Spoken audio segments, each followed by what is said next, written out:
Well, thanks so much for joining me. I want to run you through some go-to-market made easy principles when you're launching a startup, when you're building a product. I'm going to walk you through some ways that you should think about taking that product to the market. This will be your roadmap to customer acquisition, being able to roll that product out into your target market, and hopefully getting amazing adoption along the way. So the agenda for today, we're going to talk through just some customer discovery things to be thinking about to review. Then I'm going to run you through a principle of mine called the Bookends of Product Management. We're going to talk about the first bookend where we're analyzing industry trends and competitors. We're going to talk about the second bookend, which is actual go-to-market strategies. And then I may or may not give you some takeaways or exercises along the way. So the Bookends of Product Management is a framework that I've been building as a product executive for the last 8 years, and how I think about taking startups, taking new products to market along the way. But first, let's talk about reviewing some customer discovery. Hopefully, you've done lots of customer discovery before you ever get to this point. Hopefully, you're able to identify who your target market is. And that's not just in your industry, right? That's not just your industry. It's niches within your industry. And there's two main questions I want you to think about when you think about identifying your target market. The first is, what are some underserved niches inside that target market? What are some areas inside that target market that just aren't getting the love that they should? This helps you avoid going into overly concentrated areas, spending too much time trying to carve out market share for where people are already using other solutions and are not likely to change. So what's an underserved market that you can serve? When you identify that underserved market, what is it about that market that allows you to serve it better than anyone else? Where a lot of startups that I've worked with in the past or founders go wrong is they're launching into markets, but they're another me too, meaning there's other solutions. There's not much differentiation about their solutions. So if you can answer these two questions, if you can find an underserved market and then figure out how you can serve it better than anyone else, that will really, really help you along the way. Once you've identified your target market, you need to think about your target user inside that market. You need to build out user personas for that individual, and you need to know that information intimately. You need to understand their pain points and how your product is going to uniquely satisfy those pain points as compared to everyone else. Now, you also need to think about who are the target buyers. They are not always the target users. So an example could be a user of a piece of software is not always the person who has the authority to make the choice to buy that piece of software. So while you've thought about target users, you need to spend the same amount of time building out personas for target buyers. That could be the chief financial officer inside a company. It could be the CEO. It could be another founder who's buying your software. So remember that. Who has the authority to make the buying decision? And then lastly, as it relates to customer discovery, think about the customer journey. When they're going through your sales funnel, your marketing funnel, think about what phase of that funnel, what phase of the journey they're in. There's a few main phases to consider. There's awareness, when they start to learn about what the various solutions are that can help them. Then they start to consider 2, 3, maybe more of those solutions. Then they're in a phase where they're going to make a buying decision about whose product they're going to purchase. And then they go ahead and make that purchase. So you should understand that customer journey, because the way in which you will take a product to market, the go-to-market activities that you will leverage will vary based on the phase of the customer journey. So you need to understand all those things. And I'll reiterate, I said this a minute ago, you must know these details intimately. And the way you get to this is lots of customer discovery calls, lots of watching customers play with your product, play with your prototype, lots and lots of interaction with people who will actually write a check for your product, not just say that it's interesting. Okay. So I talked about this concept of the bookends of product management, this framework in which I think about it. If you think about bookends on a bookshelf, I have one over my shoulder here to the left where I keep my books. If you don't use bookends and books are up vertically, they will fall over. And the bookends of product management are the left and right, or the first and second bookends that support a product build along the way to make sure it's successful in the market. And this is the place that most of the people that I work with, lots of founders, lots of business owners, fail is because they didn't spend significant time going through the bookend activities appropriately. So on the first bookend, that's ideation and validation of your product, of your business model. And these are kind of the sexy things, right? Because everyone likes to be the idea person. They like to come up with ideas. They like to dream about what they could do to solve problems and sort of come up with all these various solutions along the way. Where founders go wrong is they don't spend enough time validating those types of things. They don't spend enough time validating the problems that they're having. They just come up with the ideas and they don't do enough customer discovery, enough searching industry and competitors and those types of things to figure out if they're going to be successful long before they build the product. That's a really key thing. A lot of people get excited when they have what they think is a good idea and they rush off and go ahead and build the product or the service. And you've wasted a lot of time and energy because you didn't validate what was really needed. What's important about the first bookend is what phase of market fit you've reached will help you determine the activities or the things that you need to do. So you've got three main market fit phases I want you to think about. The first is the problem market fit phase, and this is usually at the ideation phase. So you've recognized that there's a problem in an industry, there's a problem in a market. You don't yet know what the solution path is, or you may not know which of the possible solutions you have are the best to approach. So that's problem market. Lots of people, and you'll see lots of content out on the internet focused on product market fit. People will say things like, you don't have a business until you're at product market fit. And that's true. But to me, it's a very transitional phase. With product market fit, your product is already beyond ideation and hopefully validation, and it's out in the market. The question is it scaling? Is it being adopted at the rate that you would really want it to be? And the last phase of market fit is going to be platform market fit. This is when your product is so dialed in that you largely own the market, okay? And you may not just have one product that has reached product market fit. You may have multiple products that have reached product market fit. And then we would call you being at platform market fit. And that is the real goal of what you want to accomplish as a founder. You have to be careful. You can't race ahead. You should launch one product at a time, reach product market fit, and then dial that in, and then think about going back and ideating and validating new ideas or verticals. But I want to drive home that platform market fit is the end all be all. I hate to use overly used examples, but Apple's a perfect one. They have platform market fit with the iPhone, the iPad, those types of things. Product market fit would be when they just had the iPhone. Okay, so think about it that way. The end goal is platform market fit, but each product has to have product market fit for you to declare platform market fit. So when we think about ideation and validation, the first bookend, going in validating things, not only should you be doing customer discovery, but you should also be doing industry and competitor analysis. And the way in which you do these, or the reason you do these, the phase you do these in, is likely either you're still in problem market fit or early product market fit. So with industry analysis, being a professional in your industry, let's say you're an accountant and you're doing an accounting startup, that does not make you that is not the best industry analysis.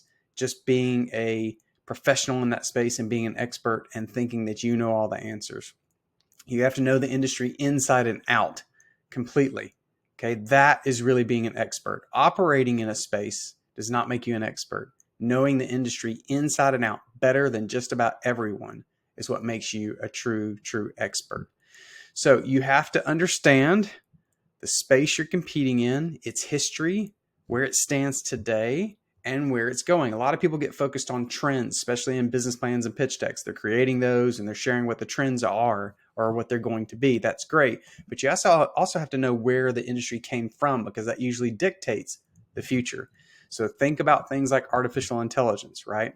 In fast-growing industries, the winners are going to be the ones that can iterate the fastest to keep up with tomorrow's trends.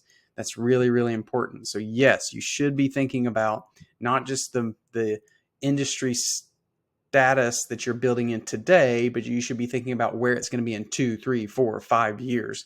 And AI is a great example of a space where if you are in that space, you are going to be spending lots of your time continually doing industry analysis so that you stay up on those trends and you can iterate faster, right? Okay, you should also be looking at your competitors. And this is not a surface level analysis. This is not the competitor matrix that you put on your pitch deck, okay? To win in this market, you have to go deeper. Lots of people will just look at their competitors' products and maybe their pricing if they can find it, and then they call that competitor analysis. That's not what you need to do. You need to stop. You need to think about and understand how they think. How do they talk about themselves? How do they talk about you? How do they talk about the industry? What are the power words that they use in their advertising? How do they interact with customers? Go read reviews. What are the things they say back to customers? Is it the same answer every time? All of these things, this competitor analysis, going deeper than just a surface level review, will really help you figure out how you can carve out space against these competitors. So, revisiting industry analysis factors, the things you need to think about are trends. Okay, you got to have that crystal ball out. Think about regulatory impact. So again, AI is a great example here. I hate to harp on that. Everyone's hot on it right now. And my 2 cents real quick is that I'm going to double down on human skills, but we can talk about that another time. AI is probably eventually going to have some regulatory oversight. So what's that? How's that going to impact things? Also in your industry, think about, is your industry fragmented or consolidated? Meaning with competitors, are there 25 competitors and they each have 4% market share? Or are there 2 or 3 competitors and it's very consolidated and they each have large chunks of market share? That will really impact where you try and find a niche amongst these things. What are the alternatives? What are the alternative solutions? Remember, one alternative solution to any problem is just for the consumer or the customer to do nothing. That is actually an alternative. You have to think about that impact. What is the bargaining power that suppliers or customers are going to have? Usually early on in an industry, suppliers and consumers don't have as much bargaining power, but as it grows and as it becomes more mature, they have more and more bargaining power. I mentioned this earlier, but with competitor analysis, think about their voice. Listen to their customer's voice. Again, read reviews, talk to customers. Did you buy this company's solution? If so, what do you like about it? What do you hate about it? Right? Then look for where the competitor is ignoring the customer's voice. Where is the customer voicing things, but they just seem to be ignoring them?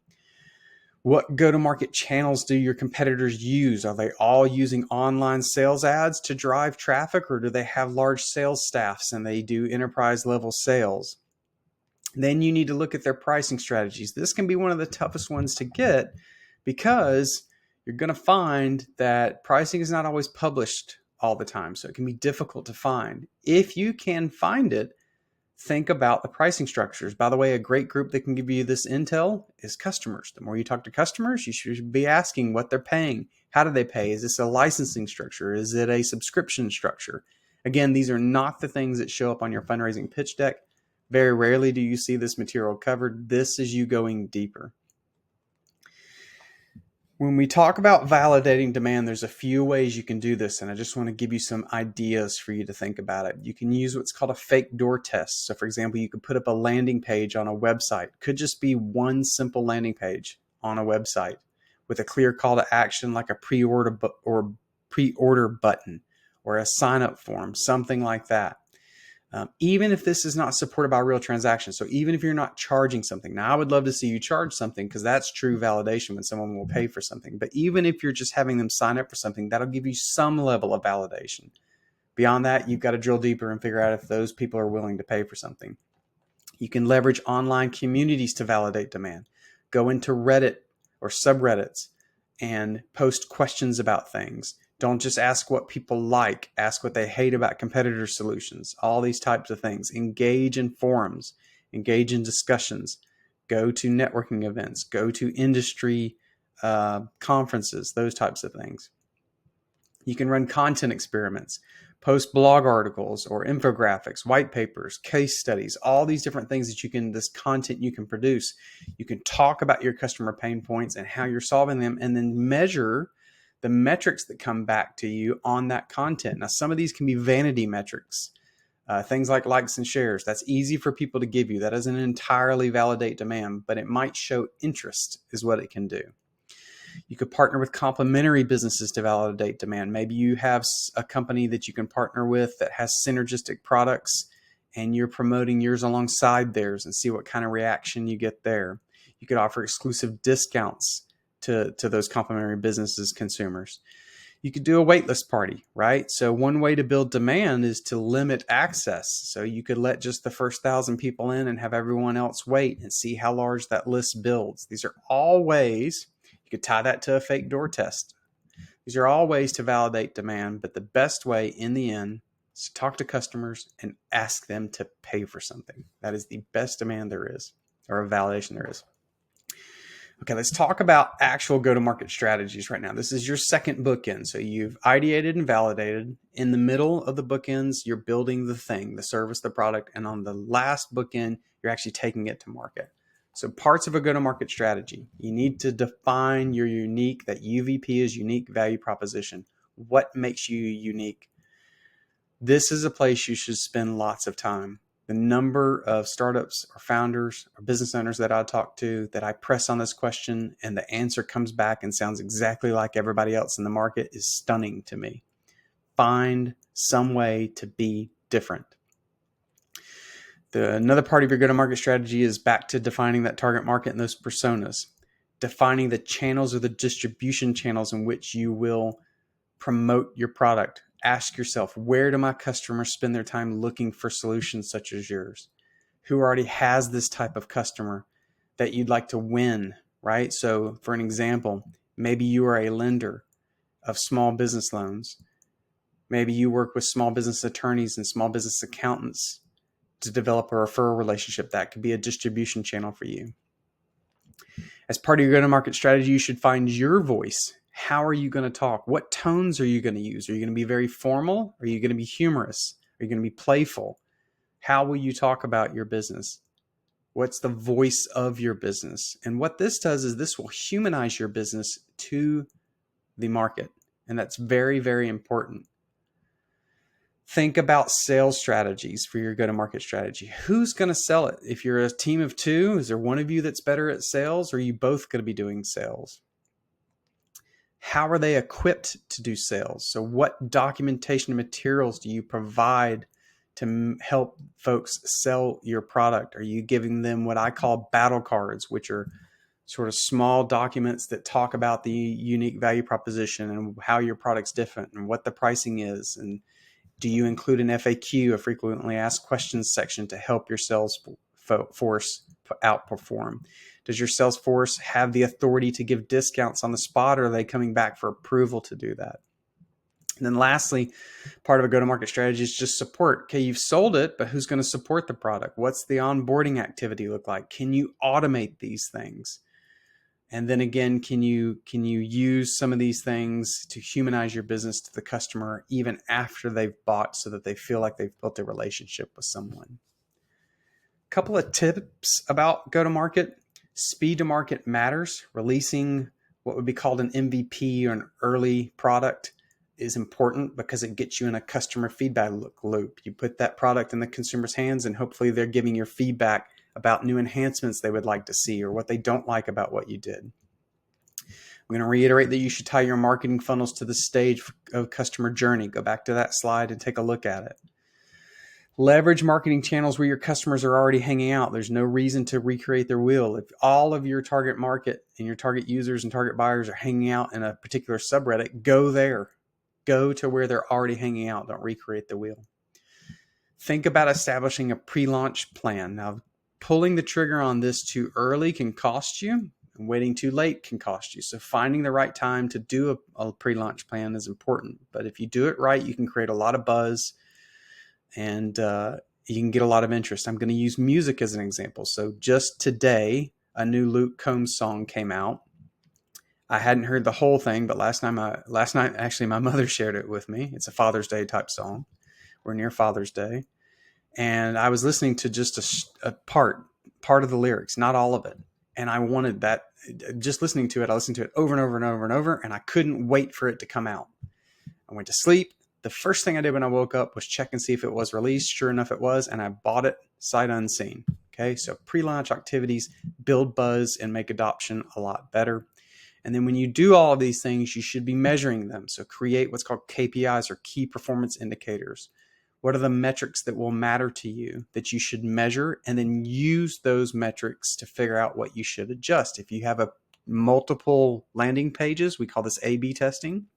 If you have multiple landing pages and one outperforms the other, maybe you should tweak this one or double down on the other one. So what gets measured gets adjusted, and that is how you drive hard toward amazing go-to-market. I want to also share with you some pricing strategies. Okay, so these are some things that I've sort of built over time in my experience. At the problem market fit phase, this is the first phase. At the problem market fit phase, if you are in market and have pricing, your pricing has to be nimble, and it should be used to gauge buyer elasticity. What this means is how much are buyers expecting price to move. Okay. At the problem market fit phase, pricing is often below market. Why? Because probably your solution is not quite up to feature parity with other solutions. And when you hit product market fit, your pricing can be more value-based, and you can focus on encouraging adoption. So you might be slightly under market price because you want to drive for adoption early, get lots of interested people, have them doing referrals, have them creating buzz for you, those types of strategies. Pricing should reflect how much feature parity your product has. I talked about this just a second ago, but I want to give you a number. So think about it this way. If there's an existing product out in the market and you come out with a product that has 50% feature parity, one thing to consider, doesn't mean you have to do it, is that your product would have 50% of their price. If you're at 50% feature parity, maybe you're at 50% of their price.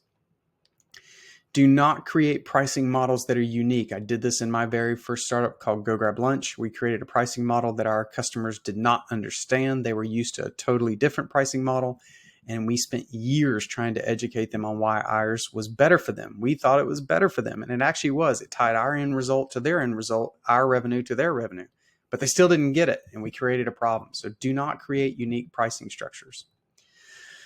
Establish early adopter incentives. So when people are willing to take your product early, they should have benefits for being willing to take that risk. So because you're giving them benefits, you should expect things back from them. And that is early feedback. And more important, will they provide you a reference? The goal is to get 2 to 6 referenceable customers before you declare product market fit. Now that is a definition for enterprise level software. If you have smaller SaaS solutions that are consumer facing, you're going to want more than 2 to 6 customers. Okay. And then find ways to demonstrate a return for your customer. Again, particularly if you are selling to businesses, they are going to expect a return on their investment. And if you can find a way to show that to increase their revenue or efficiency or both, if you can demonstrate it, maybe through an ROI calculator, then your return on your sales cycle is going to be a lot shorter. So there's a couple things I want you to think about. A couple of takeaway exercises. Go and spend the time inside the bookends. Don't get so excited to get your product to the market that you race ahead of the first bookend and you don't spend valuable time validating demand for what you think you're going to build. Then build it. And as you're getting close to releasing the product, spin up those go-to-market activities. So map out your customer journey per phase of the customer journey. Develop a go-to-market strategy for how you will support the parts that I shared. Go back to that slide and take a look at it. Think about sales strategies, support strategies, these types of things. And then develop preliminary pricing models, particularly if you're at the problem or early product market fit phases. Develop those and be willing to let them evolve over time. I want to be clear that this is not all that goes into go-to-market. I could have spent hours going over go-to-market activities and strategies. These are just some of the key ones that I see a lot of the businesses that I tend to work with fall down on, and I don't want you to fall down on them. I hope that was beneficial for you. I appreciate you spending time with me. If you have any questions, just drop me a note. Thanks a lot.